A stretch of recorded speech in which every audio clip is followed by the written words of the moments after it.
Yeah, and so a wormhole is to go to your question originally, which was like, how can you were saying something around Oh, how how aliens can travel through wormholes to instantly get to other planets. So how do humans do that? That was my question. yeah, so it's definitely true that with our current technology that we can't reach anywhere meaningful. Like we can go to Mars, Yeah. that's about it. Yep. Anywhere further, even in our solar system, it would take so long to get there that you'd have to have a craft that has, like 2.5 months is a long time. But imagine Yeah. taking, I don't know how long it takes, but like a year or something to get other places, or 6 months or whatever. That's a long time to be traveling in space. So, and that's just to get to another planet. Once we actually want to go out of the solar system, you need a fundamentally different form of physics to do it, right? Yeah. And I've been watching a lot of videos lately on people who are like, do you know who Bashar is? No. So that video I was playing before was actually him. There's a guy who, for the last 40 years, believes he's been channeling an alien. Like an alien communicates through him by him going into a meditative trance. So he actually does a lot of uh, events, Remote viewing. yeah, all that sort of stuff. Yes, Yeah. but he does a lot of events where he'll go into his trance, start channeling. So the alien is talking through him, Yep. and then people just ask questions. Mm-hmm. Like they'll say things like, "What is the meaning of life?" for example, and he'll explain it to them and all All that sort of right. stuff. And the guy that is channeling this, Daryl, has actually talked about like how aliens travel, because this aliens, he's obviously talked to this guy about. He was curious, how do your spaceships work? And apparently, the explanation is that our understanding of physics at the moment is very much based in space and time. We think about things moving through physical reality. Yeah. If I want to go from here to here on the couch, I have to move Yep. there. But he's said that once, like, these alien races have essentially transcended our space and time understanding. Once you get to higher dimensions, it's actually more a case of they've just learnt how to take their consciousness and be able to essentially imagine being somewhere else and understanding how to manipulate the frequency of their existence. And then they just essentially just zap to that point instantaneously.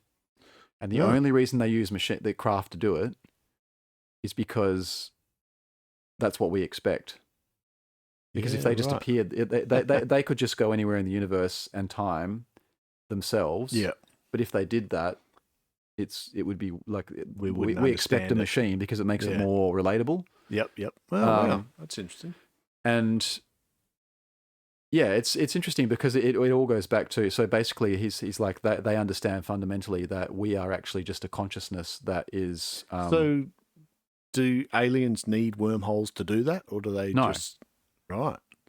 This is what I'm saying, is that they have gotten to a point where they understand that that their consciousness is the thing that really exists. This space Yeah. time around us is just it's an illusion essentially. It's like Yeah. a manifested creation. Simulation.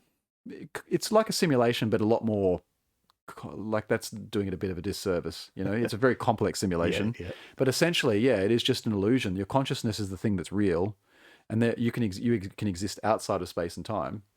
In Mhm. fact, that is the reality that Yep. you came from, and you came into space and time so you could Yeah. experience this. Time gives you the ability to experience things, rather, instead of being instantaneous and just knowing it all. You experience it. Yeah. That's what time is. It's like space changing. The Yep. the space changing is time, Hmm. and so it allows you to come into this and experience it and learn things, and and have experiences. But really, consciousness is the thing that is But real. but maybe we need wormholes. Maybe they don't need it. Well, But okay, coming back to that, wormholes. so I'm going to bust another drink. Wormholes is is a space time concept, right? So if you want to work within this realm that we live in, then a wormhole is a theoretical like construct that would allow us to do that. So it would allow us. It's a bit of ASMR. Cha-ching. Yeah, yeah. Yeah. It would allow us to overcome the requirement to have to travel through large distances by essentially folding space and time. Yeah. So you can just jump very quickly to a point that it becomes very close. Then it's more of a practical thing. You can only get from this point to that point. It's not like you can get anywhere. Like if you're an alien with the skills. I think you can get anywhere. I think that the limitation with wormholes is so according to physicists in the last couple of years, they've worked out how to make wormholes work. The problem is that all of their formulas require an insane amount of energy. Right. That we just can't possibly generate. Like you're talking multiple suns of energy.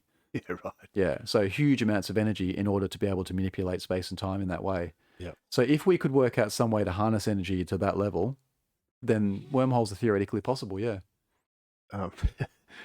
Wind, what are they called? The wind turbines. What do you mean? They'll make enough energy. Oh, solar panels, yeah. No, we're talking about like orders of magnitude different to what we, do now. I mean, yeah.